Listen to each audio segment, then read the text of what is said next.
بسم اللہ الرحمن الرحیم۔ رجب کا آخری عشرہ یعنی 20 رجب سے لے کر 30 رجب تک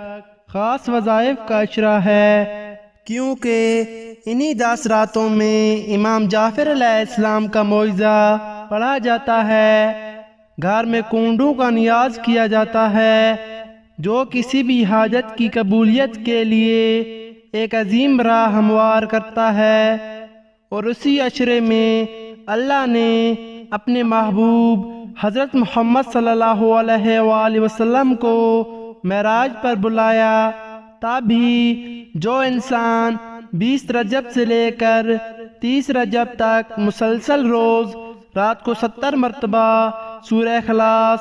70 مرتبہ سورہ نصر اور 70 مرتبہ سورہ کوثر پڑھ کے جو بھی انسان اپنی دعا مانگے گا تو اللہ کے فضل و کرم سے رجب اختتام ہونے سے پہلے اپنی وہ حاجت قبول پائے گا، کیونکہ ان 10 راتوں میں اللہ انسان کی دعاؤں کو پرواز دیتا ہے۔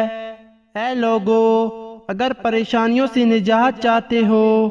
مصیبتوں سے دوری چاہتے ہو، کامیابی اور خوشحالی مسلسل چاہتے ہو تو 20 سے لے کر 30 رجب تک اپنے لیے خاص دعائیں مانگا کرو، دیکھنا تمہاری دعائیں اللہ کی غیبی مدد کے ساتھ قبول ہو جائیں گی۔ اللہ تعالیٰ آپ سب کی دلی مرادیں پوری کرے، آمین یا رب العالمین۔